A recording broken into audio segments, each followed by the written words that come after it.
Bom, pessoal, boa tarde. A gente vai falar sobre os dispositivos de entrada e de saída. Pode passar, Paula. Passando rapidamente pelos tópicos que a gente vai abordar, a gente fez uma breve introdução comentando sobre a importância desse tema.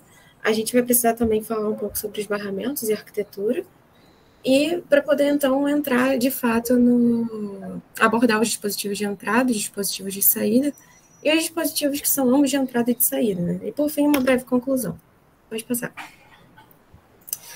Então, inicialmente, a gente precisa entender que os dispositivos de entrada e saída eles são fundamentais na interação entre o homem e os sistemas de computação, já que eles funcionam como canal de comunicação, permitindo a transmissão e o recebimento de informações, o que torna possível a utilização dos computadores e dos dispositivos eletrônicos de maneira eficiente e intuitiva.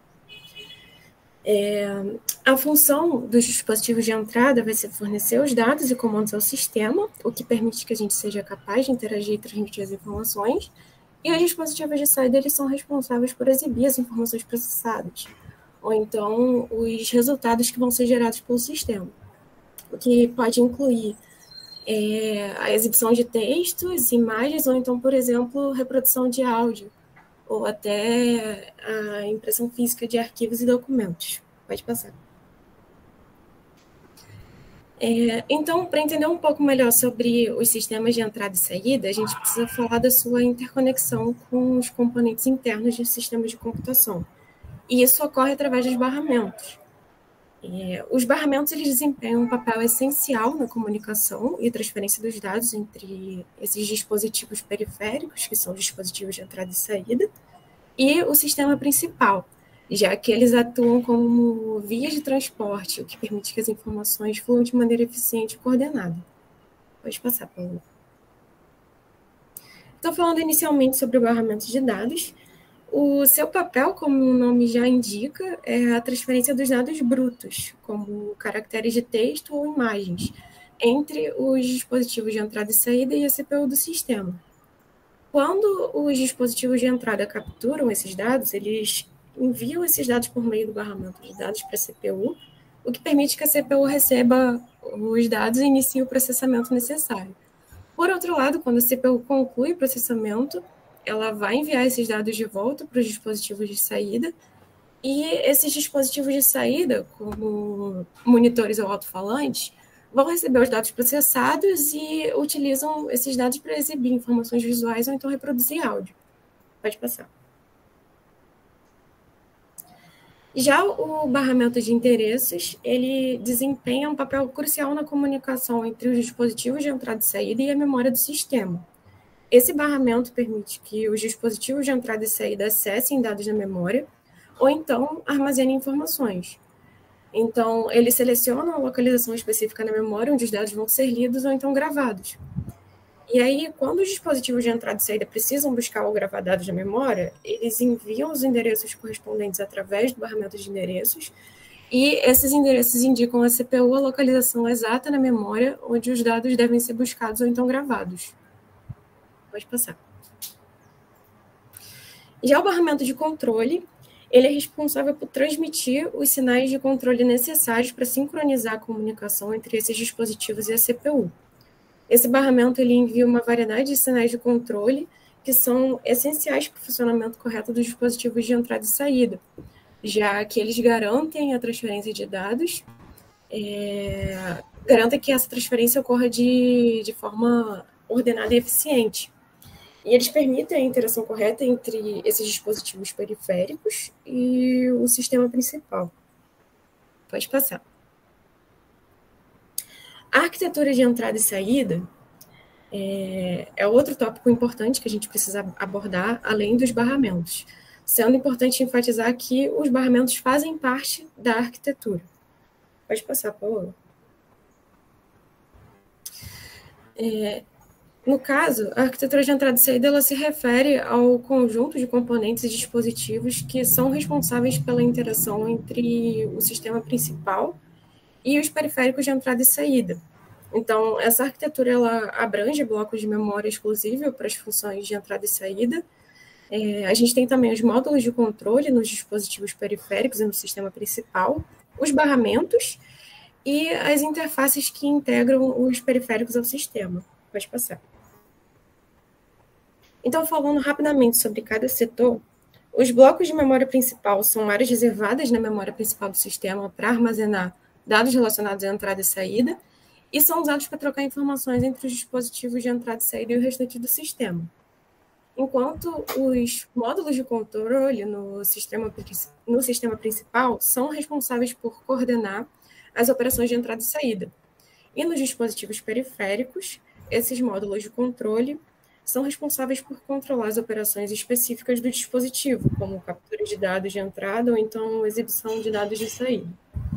Os barramentos já foram abordados com detalhes nessa apresentação, mas enfatizando, eles são canais de comunicação física que permitem a transferência de dados entre diferentes componentes do sistema. E as interfaces entre o sistema principal e os dispositivos de entrada e saída são pontos de conexão entre o sistema principal e os periféricos, e eles são responsáveis por definir os protocolos de comunicação e as especificações de hardware que são necessárias para a interação adequada entre o sistema e os dispositivos periféricos. Pode passar.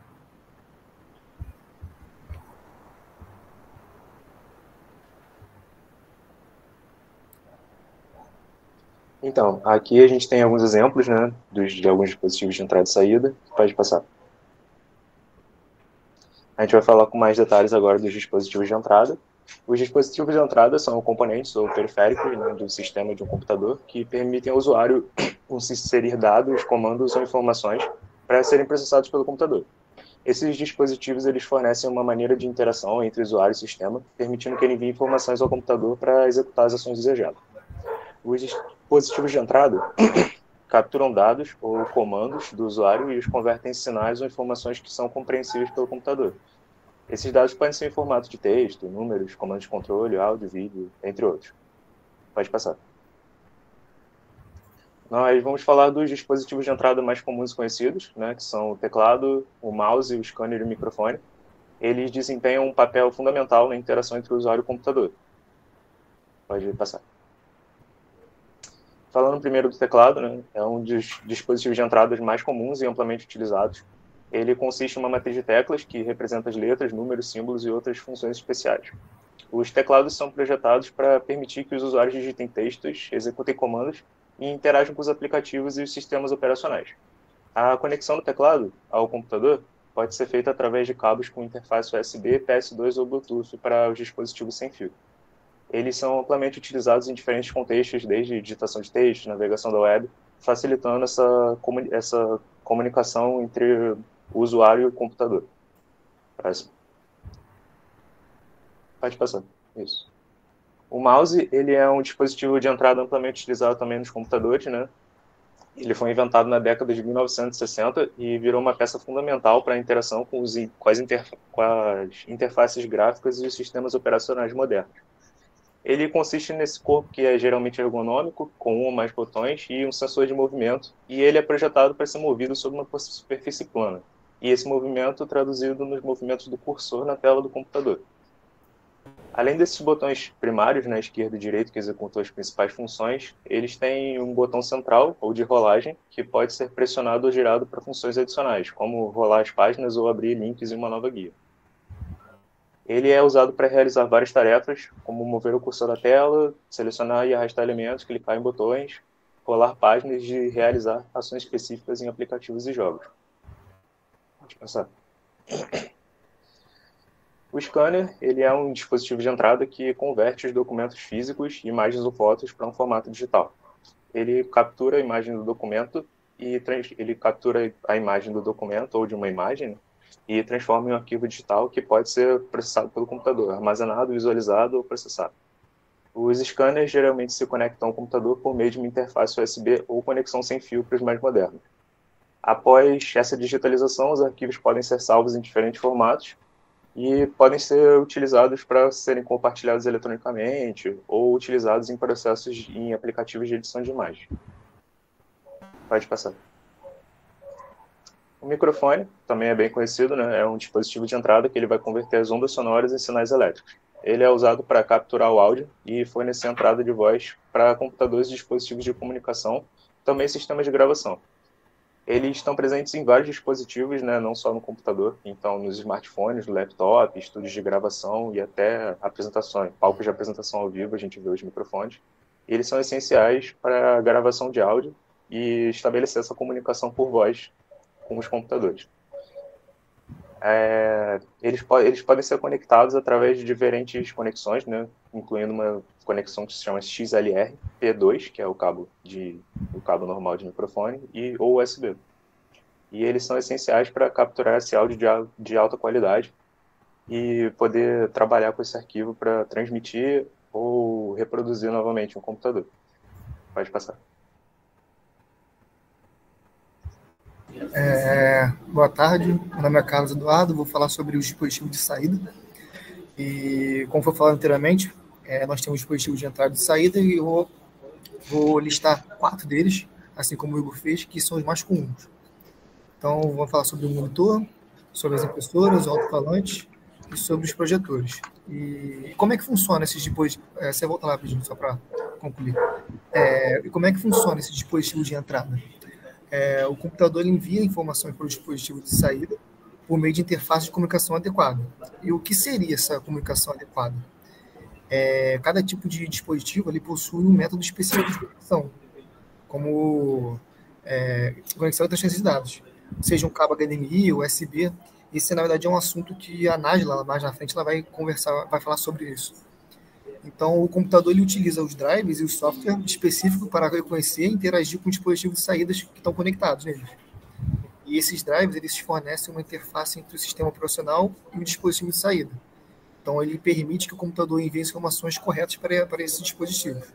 Então, pode passar. Começando pelo monitor, que também pode chamar de televisor, ele apresenta as informações visuais que são produzidas pelo computador. E ele é composto por um painel de exibição que contém pixels capazes de emitir luz. E esses pixels eles são controlados eletronicamente para criar imagens e texto na tela. Então, o computador nada mais é que o computador envia esses sinais elétricos para o monitor e eles são interpretados e exibidos como informações correspondentes na tela. Então, eles vão para proporcionar ao usuário a visualização do conteúdo. Pode passar. Já... Paulo, obrigado. As impressoras eles são dispositivos que geram reproduções físicas de documento, imagem ou qualquer outro conteúdo. Então, elas operam a converter dados digitais em representações físicas no papel. E tem várias categorias de impressoras, que podem ser de jato de tinta, de laser ou matriz de pontos. E cada uma delas vai ter o seu próprio método de impressão. E as impressoras elas recebem esses dados do computador. Como já disse, ele utiliza tinta ou calor para transferir o conteúdo para o papel. Pode passar. Bom, os alto-falantes, aqui na verdade pode ser falado tanto alto-falante quanto fone de ouvido, né? Eles têm o mesmo princípio de funcionamento. Então, quando falar alto-falante, pode ser também fone de ouvido. Então, os alto-falantes emitem sons e áudios gravados pelo computador. E eles têm vários drives que transformam sinais elétricos em ondas sonoras que faz que a gente consiga escutar. Então, o computador ele envia esses sinais de áudio para o alto-falante e esse alto-falante tem um sistema que vibra para reproduzir as frequências sonoras. Então, nessa maneira, a gente consegue ouvir o som. Pode passar. E, por último, o projetor é um dispositivo de saída que permite a exibição de imagem ou vídeo em uma superfície ampliada. Então, como uma parede, ou você pode botar aquela tela de projeção, né? Então, ele tem essa tecnologia, que é DLP, que é Digital Light Processing, ou LCD para projetar a imagem. Então, geralmente, o projetor ele é usado em sala de aula, né? Ou para fazer qualquer tipo de apresentação. Então, eles dá para a gente uma experiência mais imersiva, né? Então, ele permite que a gente consiga ver melhor a imagem, uma escala maior, mais detalhes do que permite um monitor. E cada um desses dispositivos de saída que eu falei, como eu falei, eles possuem uma interface de comunicação. Então, alguns são com cabo P2, outros com HDMI, outros com USB. O monitor, por exemplo, ele vai alterando. Os mais antigos são VGA, os mais novos usam HDMI ou DVD. e também é um assunto que a Nádia deve conversar mais para frente. Pode passar. Gente, boa tarde. Eu vou falar um pouco sobre os dispositivos que eles são tanto de entrada quanto de saída. Como o Igor e o Gervásio eles falaram agora há pouco, né? A gente tem os de entrada e saída, e agora a gente vai falar sobre os que têm as duas funções juntos. A gente vai abordar aqui a tela touch, o headset, o pendrive e um joystick vibratório. Aqui a gente tem o primeiro, né? A gente vai falar sobre as telas touch. Então, essa tecnologia, né, a gente consegue ver que ela está cada vez mais presente no nosso dia a dia.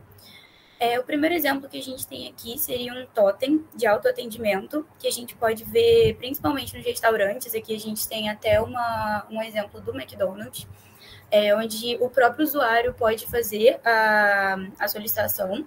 E por que essas telas touch elas seriam um dispositivo de entrada e de saída? Porque ela seria de entrada porque o próprio usuário pode escolher a ação que ele quer que o computador realize, e baseado na ação que ele escolheu, você vai ter uma informação retornada. Então, por isso que ele seria tanto um dispositivo de entrada quanto de saída. Aí aqui a gente tem também, nessa segunda imagem, a gente tem um quadro interativo, que a gente já vê também em alguns colégios utilizando, e os próprios notebooks. Alguns notebooks, eles já vêm com essa tecnologia. Então, isso seria o primeiro exemplo de uma tecnologia que seria tanto entrada quanto saída. Os próximos que a gente vai falar, né, headset, pendrive e o joystick. O headset, a diferença desse equipamento, né, é que ele inclui o microfone junto com o fone. Né? O Igor e o Gervásio já falaram separadamente do microfone e do fone, e agora a gente tem esses dois equipamentos combinados. Então, o que ele vai ter? O microfone, ele é um dispositivo de entrada, e o alto-falante, né, como o Gervásio falou, ele é um dispositivo de saída. Então, quando a gente junta os dois no headset, a gente vai ter um dispositivo de entrada e de saída. E o pendrive? O pendrive, como é que ele vai funcionar? No pendrive, a gente pode tanto utilizar ele para colocar algum arquivo do nosso computador no pendrive, e a gente pode usar ele também para passar para uma outra máquina. Eu pego um arquivo, coloco no meu pendrive, e eu pego o meu pendrive e passo esse arquivo para um outro computador. Então, dessa forma, ele está atuando como um dispositivo de saída, né? Primeiro retirando o arquivo de um computador, e está atuando também como um dispositivo de entrada, quando a gente coloca essa informação numa outra máquina. E por último aqui, um outro exemplo também, que é do nosso cotidiano, né, do cotidiano de algumas pessoas, que seria um joystick. Para ele ser de entrada e saída, ele precisaria ter alguma informação de saída. Esse, no caso, seria a questão dele poder vibrar. O que acontece? Ele funcionaria como um dispositivo de entrada, baseado no que o usuário, né, a pessoa que está utilizando ele, nos comandos que ele vai executar, provavelmente também projetados numa tela, num monitor. E o que a gente poderia ter de saída nesse dispositivo seria exatamente a vibração, baseado nos comandos que cada usuário poderia passar. Então, aqui a gente tem basicamente 4 dispositivos que a gente pode ver que estão bem presentes no nosso dia a dia, talvez não tanto o pendrive, né, hoje em dia, mas são dispositivos bem do cotidiano, que a gente pode ver tanto a aplicação de entrada quanto a aplicação de saída. Bom, gente, boa tarde, tudo bem? Agora eu quero convidar vocês a seguir uma linha do tempo comigo. Vamos embora, que esse é um assunto muito da hora. Eu me diverti muito pesquisando isso. Então, vamos lá. A gente nunca imaginou como é que foi o início de tudo, né? A origem do mouse aí, do monitor. E agora eu vou mostrar para vocês imagens oficiais de como que eram antes. Vamos embora. Então, vamos lá. Pode passar, Paola. Bom, vamos seguir para os monitores. Então, os monitores evoluíram muito. Então, começou com o CRT, que é um tubo de raio catódico, e aí foi seguindo para o LCD, LED e OLED. Então, mais para frente, pode passar, Paola. Vou explicar direitinho para vocês o que seriam isso. Então, era uma vez em 1869, começou o CRT, que é esse tubo de raio catódico.